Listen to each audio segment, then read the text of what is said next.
सभी को जय हिंद दोस्तों। आप सभी का हार्दिक स्वागत है जय हिंद रिएक्शंस पे। आशा करता हूँ कि आप सभी लोग बहुत अच्छे होंगे। तो आज हम आपके लिए एक जबरदस्त वीडियो लेकर आए जिसमें आप देखेंगे इंडिया पाकिस्तान की दमदार डिबेट, जहाँ पे आप देखेंगे भारत की तरफ से डॉक्टर अभिषेक मिश्रा को, जो कि एक बेहतरीन एनालिस्ट हैं, और पाकिस्तान की तरफ से शकील चौधरी साहब को, जो कि एक जबरदस्त जो पॉलिटिकल एक्सपर्ट है, उनको होस्ट करेंगी पत्रकार रिबाह इमरान। तो ये वीडियो काफी इंटरेस्टिंग और नॉलेजेबल होगी, आपको बहुत कुछ जानने को मिलेगा और मजा आएगा। तो इसे अंत तक देखें और चैनल पे नए हैं तो चैनल को सब्सक्राइब कर दें, ताकि हम आपके लिए लेटेस्ट इंपॉर्टेंट और नॉलेजेबल वीडियोस लाते रहें। तो चलिए पहले ये वीडियो देखते हैं और अंत में इसके बारे में बात करेंगे। जय हिंद, जय भारत। सर, मेरा आपसे सवाल है कि जिस तरह पाकिस्तान और इंडिया के दरमियान कॉन्फ्लिक्ट चला, उस पर यूएस के एक थिंक टैंकर हैं, उन्होंने पाकिस्तान और इंडिया को वार्न किया है कि अगर इसी तरह टेररिज्म एक्टिविटीज की वजह से इंडिया पाकिस्तान का कॉन्फ्लिक्ट चलता रहेगा तो आने वाले यानी कि 2026 में भी इसी तरह ही होगा। सर, आप इस बारे में क्या कहना चाहेंगे? जी, ये जो थिंक टैंक है इसका नाम है the council on foreign relations, और ये बड़ा प्रेस्टिजियस थिंक टैंक है। 1921 में ये बना था, गोया 104 साल पुराना है। और बड़े बड़े जो लोग हैं वहां के यूएस सेक्रेटरीज ऑफ स्टेट और एम्बेसडर्स, वो इसके मेंबर हैं। तो उन्होंने बहरहाल इसको मॉडरेट उसमें रखा है, मॉडरेट लाइकलीहुड है कि इस तरह का कॉन्फ्लिक्ट जो है वो हो सकता है इंडिया पाकिस्तान में। लेकिन this should serve as a warning to us कि इस तरफ जो है हम तवज्जो दें। और हमारे जो दोस्त हैं, अभी जैसे हम बात कर रहे थे सऊदी अरेबिया और यूएई, उनके बड़े अच्छे ताल्लुकात हैं अमेरिका से, not only with the US but also with India and Pakistan. तो मेरे तो ख्याल में इस तरह के जो मुल्क हैं उनको कुछ रोल अदा करना चाहिए इस सिलसिले में कि ये जो हालात हैं हमारे इंडिया के साथ, ये आउट ऑफ कंट्रोल ना हो। और अगर थोड़ी बहुत भी कोई कॉन्फ्लिक्ट होता है तो उसमें हमेशा पॉसिबिलिटी रहती है एस्केलेशन की। और दोनों मुल्क चूंकि न्यूक्लियर केपेबल कंट्रीज हैं, so the threat of a nuclear exchange is genuine, is real. हमारे तो प्राइम मिनिस्टर ने कहा भी था ट्रंप साहब को शर्म शेख में कि जी आपने मिलियंस ऑफ लाइव्स बचा ली हैं। इसका मतलब है वो भी समझते हैं कि द थ्रेट इज रियल। तो इन हालात में हमें इस पे बहुत तवज्जो देनी चाहिए, और हमारे जो थिंकिंग सेक्शंस हैं, they should also play a role कि ये जो हम जिस टेंशन में हैं इस वक्त, इससे हमें निकलना चाहिए। तो पिछले दिनों मेरी बात हो रही थी एक फॉर्मर फॉरेन सेक्रेटरी से, तो वो भी इस चीज से काफी मायूस थे कि हमारे यहाँ इतनी ज्यादा ऑब्सेशन हो गई है इंडिया के साथ, और हमें थोड़ा टेम्परेचर को नीचे लाना चाहिए। और जो ट्रायम्फलिज्म है, हम हर वक्त जो कहते हैं कि हम जंग जीत गए, इससे हमें बाहर निकलना चाहिए और मुस्तकबिल की तरफ देखना चाहिए, एक पीसफुल फ्यूचर की तरफ देखना चाहिए, अपनी इकोनॉमी पे तवज्जो देनी चाहिए। Because without economy you have no respect in the international community. ये बात हमें समझ नहीं आती, अब तक नहीं आई। अगर हम ये समझते थे कि हमारे पास न्यूक्लियर कैपेबिलिटी जब आ जाएगी ना तो हमारी बहुत इज्जत होगी दुनिया में, लेकिन हमने देखा कि ऐसा नहीं हुआ। आज वो मुल्क, छोटे छोटे मुल्क जो आज से 25 साल पहले, 50 साल पहले उनकी कोई अहमियत नहीं थी, वो आज कहां पहुंच गए हैं। यानी 1971 से पहले यूएई एग्जिस्ट नहीं करता था, आज उनका पासपोर्ट की आप देखिए कितनी वैल्यू है। आज से 50-60 साल पहले सिंगापुर कहां था, साउथ कोरिया कहां था, आज आप उनके पासपोर्ट्स देख लीजिए।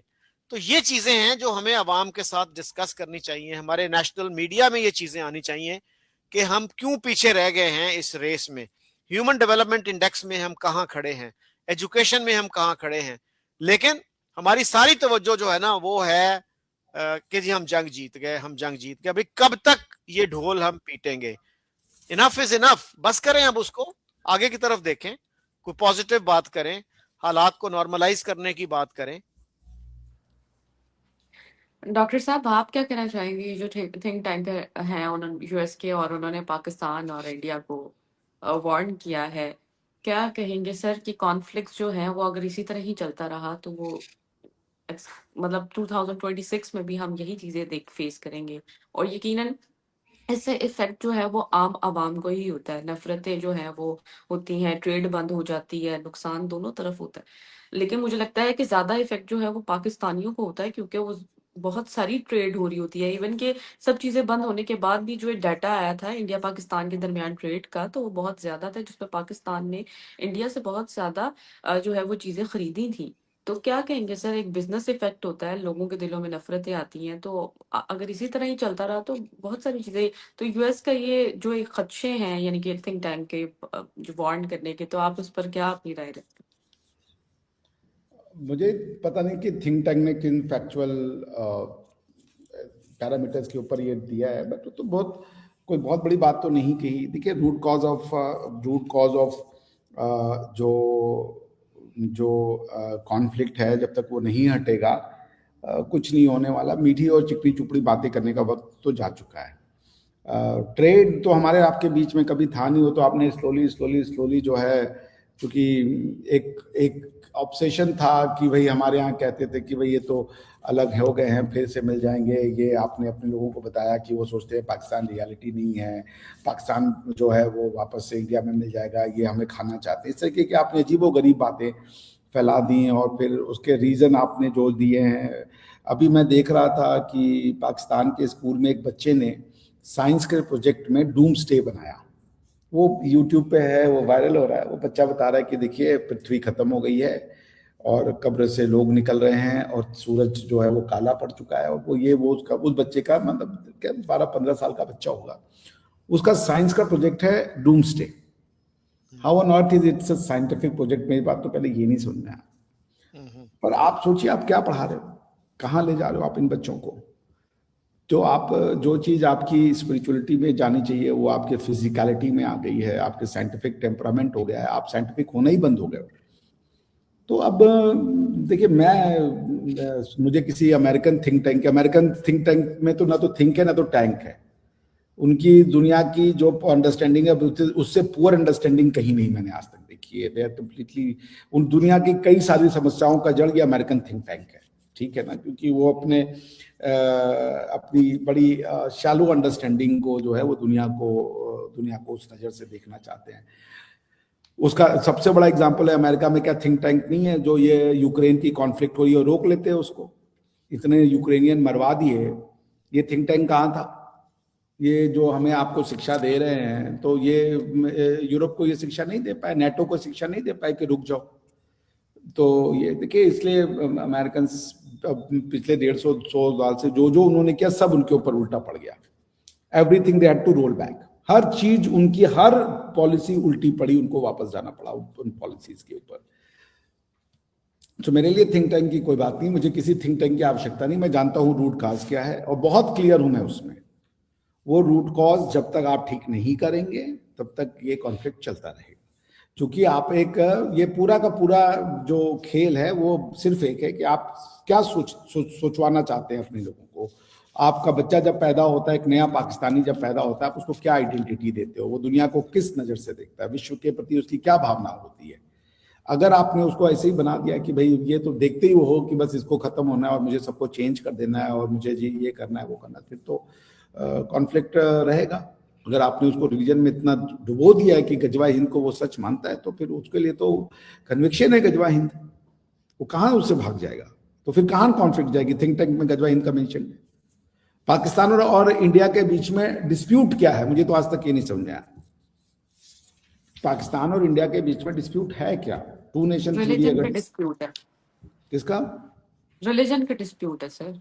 हाँ, तो ये पाकिस्तान तो ही है, पाकिस्तान इंडिया का डिस्प्यूट नहीं है ये। रिलीजन, किसी को कल्चरल क्लैश ऑफ सिविलाइजेशन कहा था उसने, जो स्टैनफोर्ड का ऑथर था, क्या नाम है उसके लिए? आपको कोई स्टैनफोर्ड जाने की जरूरत नहीं है। क्लैश ऑफ सिविलाइजेशन है ना, कि वो कोई भी व्यक्ति वो जब उस थॉट प्रोसेस में अपने आप को ज्वाइन करता है। देखिए, दुनिया में सच क्या है कोई नहीं जानता, मगर कोई ना कोई सच तो हमें और आपको चुनना पड़ता है ना। जब हमने एक सच को चुन लिया, क्योंकि वो हमें, जिसको आप फ्री विल कहती हैं, उस फ्री विल से जब हमने एक सच चूज कर लिया, अगर हमारे पास चॉइस है तो फिर तो आपको ये है कि आप उस सच को क्रिटिसाइज कर सकते हो, उसको एग्जामिन कर सकते हो या बस उसको मान सकते हो। तो मेरे तो बहुत क्लियर फंडामेंटल्स हैं। एक ही लोग थे एक ही समय में, ये पहले क्यों नहीं हो रहा था? ये भारत और पाकिस्तान आज नहीं है, ऐसा नहीं है कि पंजाब पहले नहीं था, ये हजारों साल से यहाँ रहा है। ये लोग आपस में क्यों नहीं लड़ रहे थे? अचानक से क्यों लड़ना शुरू कर दिया इन्होंने?